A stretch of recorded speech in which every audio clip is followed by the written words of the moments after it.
Hi everyone, my name is Francesca Margara. I'm a PhD student from the University of Oxford, and today I will be showing you our latest research on the combination of human-based computational and experimental approaches to investigate hypertrophic cardiomyopathy pathophysiology. Hypertrophic cardiomyopathy is the most common genetic heart disease, and it is caused by gene mutations in the myofilaments, so in either the thin or the thick filaments of sarcomeres, which are the fundamental contractile units of cardiac cells. And this generates a very heterogeneous manifestation of the disease that can include hypertrophy, fibrosis, hyperdynamic contraction, and poor relaxation. And this puts patients at higher risk of developing arrhythmias, heart failure, and also sudden cardiac death. However, nowadays, unfortunately, the genotype, the ability of genotype testing alone to predict clinical outcome is still limited because of this wide phenotypic variability in disease expression, both within and between families. But however, we do know that the genotype information is important and it significantly affects the disease progression. So in particular, the location of the gene mutation and also the resulting molecular defects affect disease progression and also the response to pharmacological intervention. So this highlights the importance for us to for the need of better understanding the phenotype that is generated by a specific gene mutation so that we can ultimately improve the clinical management of this disease and also identify optimal personalized treatments. So throughout this presentation, I will focus on one of the mutations that we are studying, the R21C troponin I mutation. Now, although the majority of the HCM mutation are found in the thick filaments of the sarcomere, many of them are also found in the thin filaments, such as troponin I, as in this case. And it is important to understand how troponin I is affected by this mutation because it plays a critical role in both the activation and relaxation of cardiac muscles. And in particular for this mutation, we know that from clinical data on one hand, this mutation is associated with a very malignant form of HCM with early sudden cardiac death, occurring even in the absence of hypertrophy and also with the presence of diastolic dysfunction. And on the other hand, we know from experiments, both at the cellular and subcellular level, that this mutation affects both the calcium binding affinity to cardiac troponin and also the calcium sensitivity of force production. So in simple terms, what we know from experiments is that this mutation affects the way in which calcium and troponin C interact and also how much calcium we need to activate contraction. But what we don't know for this mutation, so what is still missing is actually the link between these two levels. So how these molecular and cellular changes can degenerate in such a malignant form of HCM. So to answer these questions, we have developed a novel methodology that through a mechanistic explanation of the genotype aims at linking phenotype with clinical outcome. And the first step here is to perform single-cell experiments in stem cell-derived cardiomyocytes that express the mutation of interest. And here we characterize the cellular phenotype. In particular, we look at how calcium transient changes from control to mutation. And we look at calcium because calcium is a key signaling molecule in the heart, is also the main driver of contraction and links electrophysiology with contractility. Now, once we have characterized the cellular phenotype, what we want to understand is why it is changing. So what are the mechanisms that cause those changes in calcium? And for this, we use our modeling and simulation framework first at the single cell level. So here is where we can identify the pathogenic mechanisms, the cellular pathways that can drive those changes in calcium. And then once we have identified these, we will move towards a whole ventricular framework where we can measure clinically relevant biomarkers and how they change due to the mutation. And so here is where we can make the final connection with the patients and try to close the loop from genotype to clinical outcome. But we can now have a look in more detail at each of these steps in the methodology and the results that we have obtained so far. So, as I mentioned, the first step is to perform single-cell experiments. And here we'll look at calcium, how it changes from control to mutation. And we do this in cardiomyocytes obtained from stem cells, as this is a great experimental model for disease studies, because these cells are patient-specific and therefore disease-specific. They can be mass-produced. They can be used in combination with the genome editing techniques, so you can engineer multiple cell lines that express different HCM mutation. However, the criticism for these cells is that they are quite immature compared to the adult phenotype, and this is one of the main reasons we want to combine this with our in silico models of adult cells. But from the calcium data that we obtain from the experiments, what we want to do is to compute the calcium transient biomarkers. And for this, we use a software that we recently developed called CalTrack. So this enables the analysis to be conducted in a high throughput automated way. So very briefly, the software can segment the cells first, extract the fluorescence trace, segment the bits, average them, and then on the average transient compute the calcium transient biomarkers. Now, once we have the biomarkers, we want to move from stem cell derived cardiomyocytes to adult cardiomyocyte. And to do this, we use a data mapping approach. So the idea here is to predict the calcium transient biomarkers in mutant adult cardiomyocytes, given the measured effects on the stem cell cardiomyocytes. So basically, we first map the differences between cell types, so adult versus stem cell in control, and then we add the information from the mutation. So here in stem cell control versus mutant. And I have here the first set of results for this data mapping step, in particular for this R21C mutation. And I am reporting the two biomarkers, the time to peak here and time to 90% relaxation, which are these 2 points on the calcium transient. And the first thing here is that we were able to recover the differences from control to mutant as measured in the experiments. But also the important thing to notice here is that this mutation is characterized by a faster contraction. So time to peak is always smaller in the mutant, but also a slower relaxation. So the time to 90% relaxation is always prolonged.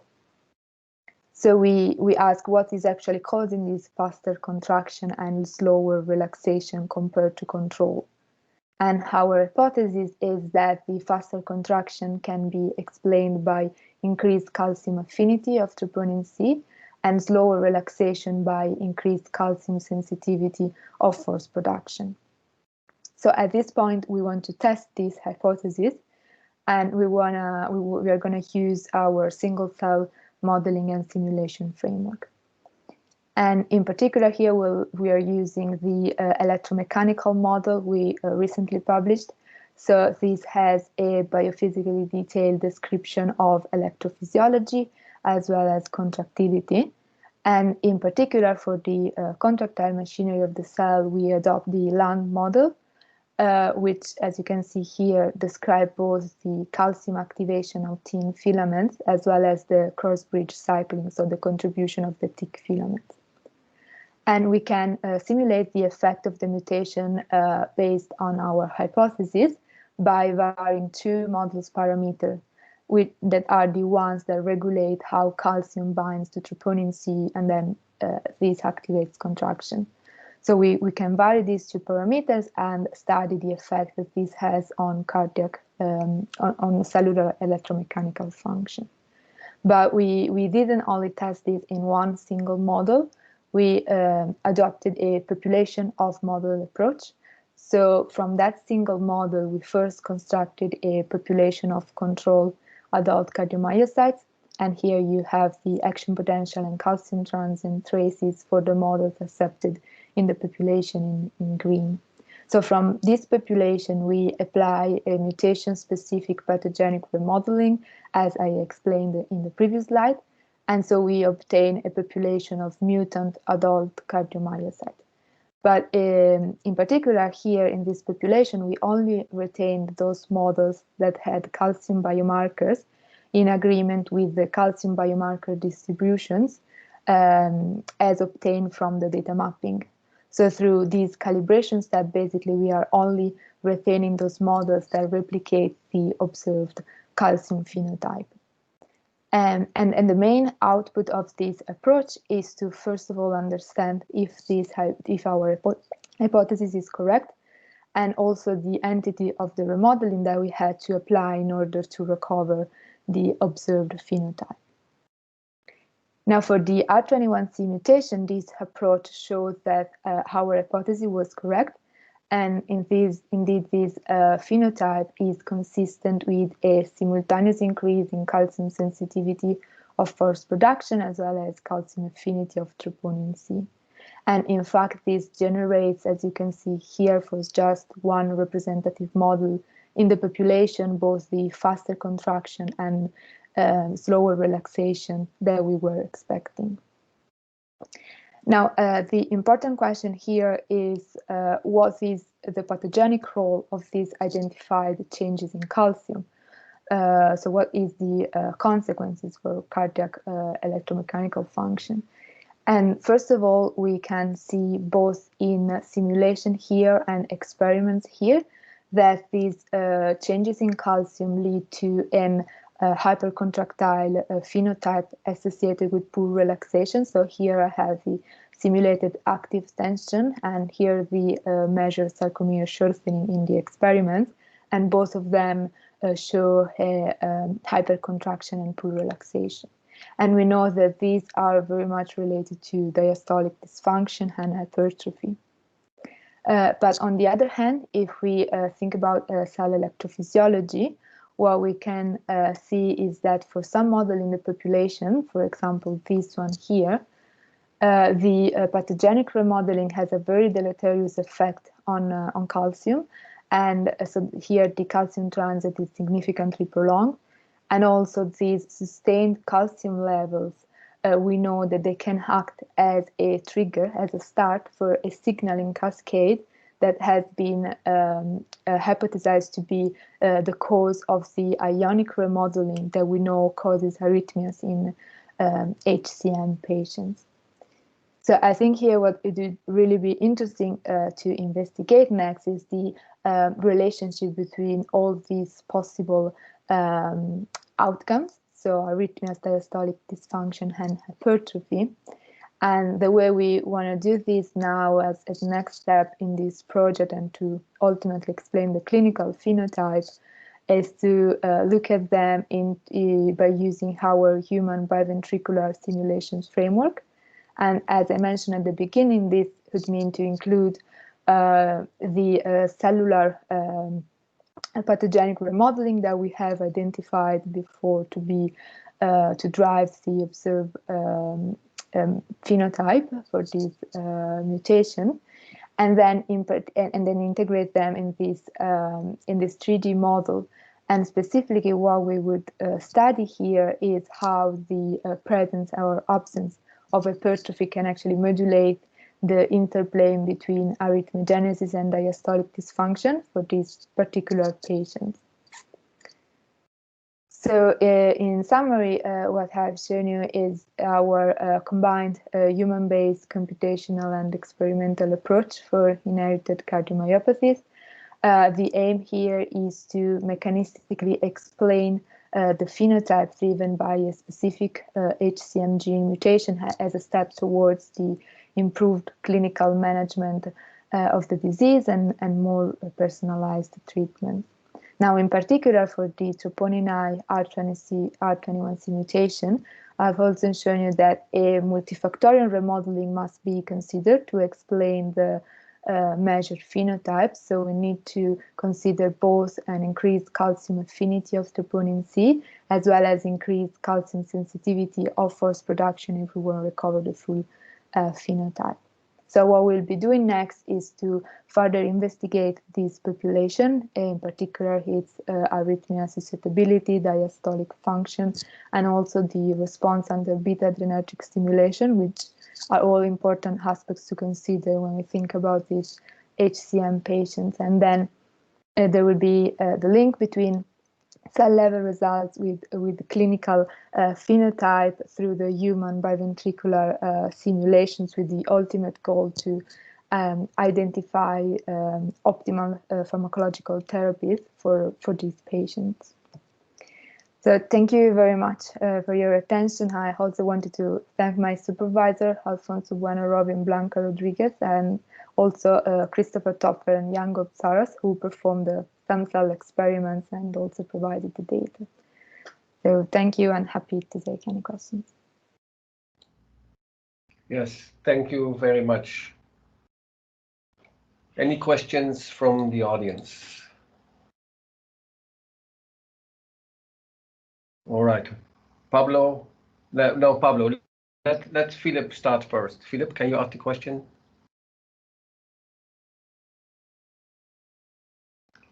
Philip, unmute yourself. Hi, Francesca. It's beautiful following your presentation. I think it's great work. I'm thinking about this last step. I know you haven't done it yet. I'm just trying to imagine how we go from a single cell, which seems to be contracting faster, or as you described, kind of hypercontractile, to the left ventricle actually having, in general, in HCM, we see that regions of the myocardium does not contract at all. And looking at the microstructure, we usually see some kind of disarray in organization of the myocytes. So I know it's a huge extrapolation here from the cellular level to this level, but do you think there's a connection between the calcium dynamics and these things that we see in the macro phenotype?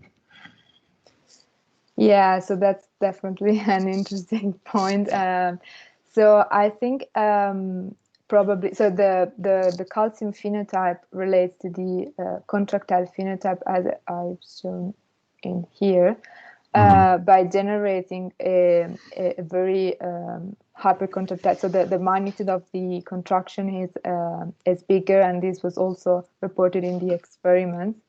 Now, I think this probably wouldn't be the case for all the tissue in a whole heart simulation. So it will be, what I think it will be important is to understand the relationship between some portion of the myocardium that will experience this hypercontraction, and then some other portion that will be characterized by hypertrophy and disarray, and how the heterogeneity that this generates, and how this will translate in functional outcome.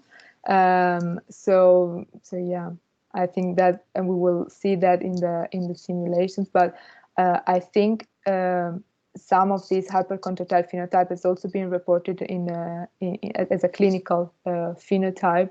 But yeah, not all the myocardium would be experiencing this level of contraction probably, but just some portion of it. Just one more comment. In that sense, this hypercontractility I've read about in other previous papers, not simulations, but just observations. On the other hand, when you look at in vitro experiments looking at sarcomere contraction from different types of HCM, we see that it's actually reduced or changed to the other side, so it's impaired in a sense. So I'm personally confused by this. It seems like it's opposite in a way. So we have hypercontraction as we see here. On the other hand, we see deformation that's impaired or worsened. So I'm excited to see your next step in any case. Yeah, I think the data, that both the clinical and experimental data, contains lots of variability.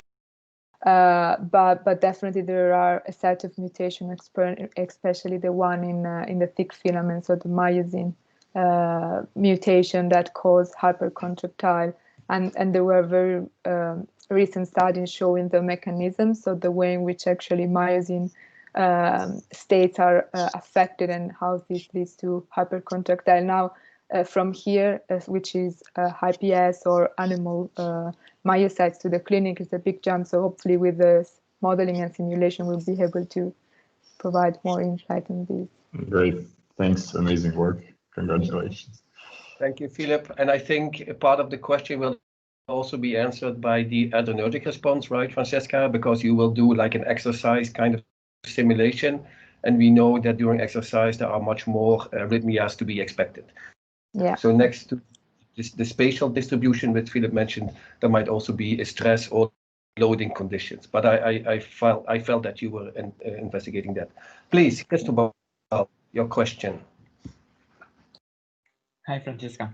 Really nice to follow all the work from the cellular level to the macroscopic level. So I was more curious about when you created the mutant model, Lance model. So you modified 2 parameters, right?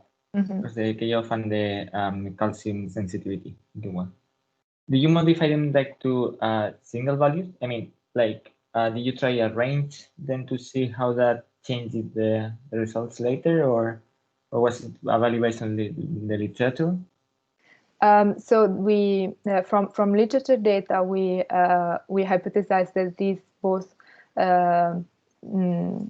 mechanisms were reduced, so there was less calcium sensitivity and affinity. So we decided to vary them in a range like -70% to baseline value. But the actual values that were then applied were found in the with the algorithm of the population of models approach, that basically sample this parameter space once you have identified the ranges that in which you want to vary the parameters. It samples this parameter space in a way that your output matches your target data in a distribution way. So the distribution of your output matches the target data. So, and in the end, you end up with a distribution of values for those 2 model parameters. And the median change that was resulting was a 10% increase in calcium sensitivity of force production and a 25% increase in calcium affinity of troponin C. But overall, for the population, we had a distribution of values so that we could, replicate the experimental data. Okay, that was going to be my next question. If you fixed all the same parameters for the population, right? Okay, thanks. Really amazing work. Thank you. Great. Quickly to follow up on that one, Francesca. You changed 2 parameters, and those indeed can explain those changes in the phenotype. But can you conclude that those are the only 2 mechanisms involved? I mean, in that inference step where you're trying to find the mechanistic explanation, you have found one plausible explanation, but could there be more? Could there be more parameter changes can explain those phenotypes, or is this all that you can expect to change? Well, so we have varied those 2 because of like some biological knowledge of what might be going on with this mutation. Of course, because of the way I mean, the model works in the sense that you have lots of parameters, and then through nonlinear relationship, you obtain the output. Probably there might be some other models parameter combination that could lead to the same output. But in terms of what is biologically reasonable to assume that is going on, these are the important parameters to vary, because the important thing of this mutation is that you need to recover 2 opposite aspects. So the faster contraction is lower relaxation, and this was only possible by varying these 2 and with a very tuned balance between the 2. Otherwise, we wouldn't have that. Great, thanks. Thank you. Okay, thank you again, Francesca, for your really nice presentation. I just want to end with, and maybe, I guess you already know, but you know the group of Maastricht Joost Lumens who did some really new kind of insights into the calcium homeostasis, depicting the difference between stretch and actually adrenergic stimulation. So I just want to mention that if you didn't know, but I think this could be really in line with what you're investigating. Yes, definitely. Okay. Thank you.